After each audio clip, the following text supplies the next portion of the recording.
حضرت صلاح الدین ایوبی نے تنہا 4 لاکھ فوج کا مقابلہ کیسے کیا؟ چلیے آج دیکھتے ہیں۔ صلاح الدین ایوبی کون ہے؟ ایک وہ مجاہد ہے، سپاہی تھا اور نور الدین زنگی کی تربیت میں رہنے والا، کشا کشا چلتا تھا۔ بسا اوقات ایسا تھا کہ خاندان الگ تھا، بڑے لوگوں کا، پیسے والوں کا خاندان تھا، لیکن اللہ جس کا دل بدل لے اور جس کو کام پر لگائے تو پھر دنیا کے تماشوں سے اس کا جی اٹھ جاتا ہے۔ وہ نکلا۔ یہ وہ زمانہ تھا جب عیسائیوں نے بیت المقدس پر قبضہ کر لیا تھا، مسلمانوں پر پابندی لگائی تھی، قتل عام کیا تھا، فلسطین کو خون سے نہلا دیا تھا۔ اس وقت یہ خبریں پھیلتی تھی۔ بغداد میں کسی اور کی خلافت تھی، مصر میں کسی اور کی تھی، شام میں، یمن میں، عراق میں الگ الگ خلفاء موجود تھے، لیکن بس یہی کہ سو رہے تھے یا اپنے حرم خانوں میں عورتوں کو رکھے ہوئے۔ بہت سارے الگ الگ اسلامی خلفاء میں بھی بعض عیاشیاں آئیں۔ اس زمانے میں یہ اٹھتا ہے ایک سپاہی جس کی راتوں کی نیند بے قرار ہے اور اس کا چین و سکون ختم ہو چکا ہے، صرف ایک ہی سوچ کہ قبلہ اول اگر آج ان لوگوں کے ہاتھ میں ہے جہاں سے میرے آقا کی معراج ہوئی، جہاں میرے آقا نے ہزاروں انبیاء کی امامت کی، وہ اگر آج ہمارے درمیان نہیں ہے تو پھر ہماری کوئی عزت باقی نہیں ہے۔ یہ سوچ لے کر کے نکلا اور اس کے بعد مصر جب تشریف لائے، یہاں پر نور الدین زنگی کے انتقال کے بعد صلاح الدین ایوبی کو سپہ سالار بنایا گیا، مصر کا گورنر بنایا گیا۔ مصر کی گورنری آنے کے بعد سب سے پہلے قسم اٹھاتا ہے یہی صلاح الدین، کہتا ہے کہ اللہ کو گواہ بنا کر کہتا ہوں اس وقت تک چین سے اپنے گھر میں نہیں آؤں گا جب تک بیت المقدس میں اپنا مصلی نہیں بچھاؤں گا۔ اتنا ہی نہیں، ایک جگہ سے گزرتے ہوئے ایک بڑائی کو دیکھا جو ممبر بنا رہا تھا اور پوچھا بہت خوبصورت ہے، میں خرید لوں؟ کہا لے لو۔ کہا اسی دن یہ نیت کر لیا کہ اس ممبر کو میں بیت المقدس میں ضرور لگاؤں گا، اور وہی ایک حوصلہ ہے، ایک عزم ہے، اور اس کے بعد نکلے۔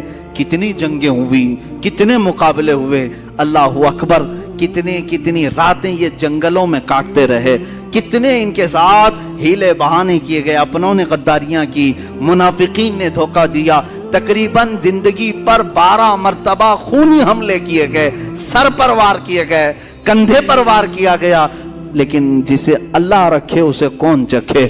اللہ جس کی حفاظت فرمائے۔ صلاح الدین ایوبی سے جو کام لینا تھا وہ کام لے کر رہا، رب تعالیٰ کی یہ منشا ہے۔ اس کے بعد ایک وقت وہ بھی آیا کہ صلاح الدین ایوبی کی تاریخ میں حیرت کی بات میں اگر آپ کو بتا دوں، ایک وقت ایسا بھی آیا کہ صلاح الدین کے پاس 12,000 کا لشکر تھا، سب سے بڑا لشکر ہے، 12,000 کا لشکر تھا۔ عیسائی کھار کھائے ہوئے تھے، ہر جنگ میں ہارتے تھے، شکست کھاتے تھے، تو کیا کیا؟ صلیبیوں کے بڑے بڑے بادشاہوں نے اپنی فوجیں جمع کرنا شروع کی، اتنی فوجیں جمع کی کہ 4 لاکھ کو پہنچ گئی، اور وہ 4 لاکھ کی فوج جب مقابلے کے لیے نکل کر کے آئی، ملک شام کا علاقہ تھا، صلاح الدین سے کہا گیا اب یہ معرکہ خون ریز ہے، کیسے 4 لاکھ آ رہے ہیں، تمہارے پاس کیا ہے؟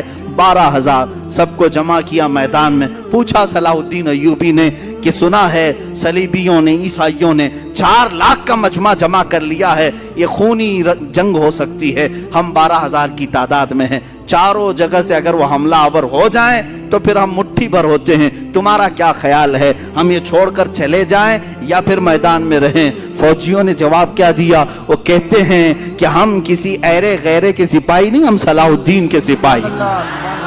اللہ کے شیروں کو آتی نہیں روباہی، آئینے جواں مردہ حق کوئی وہ بے باکی۔ اقبال نے سچ کہا تھا، اللہ کے شیر کبھی لومڑی بننا پسند نہیں کرتے، میدان جنگ میں اڑ جاتے ہیں۔ اس کے بعد ہوا یہی، تاریخ نے دیکھا صلاح الدین ایوبی کی 12,000 کا یہ لشکر میدان میں اترا، 4 لاکھ کی فوج کو انہوں نے 3 دن کے اندر اپنی سیاسی بصیرت سے ایسے ٹکڑوں میں تبدیل کیا کہ تقریباً 8 ٹکڑوں میں الگ الگ انہیں بانٹ دیا، الگ الگ طریقے سے۔ اور مقابلے کے بعد تاریخ نے آج، یہ میری اپنی لکھی ہوئی بات نہیں کہہ رہا ہوں، عیسائیوں کے جو بڑے مورخ ہیں، تاریخ داں ہیں، انگلینڈ کے جو بڑے تاریخ داں ہیں، انہوں نے لکھا ہے کہ 4 لاکھ کی ہماری فوج کو صلاح الدین نے دھول چٹا دیا، دھول چٹا دیا، سب شکست کھا کر کے چل پڑے۔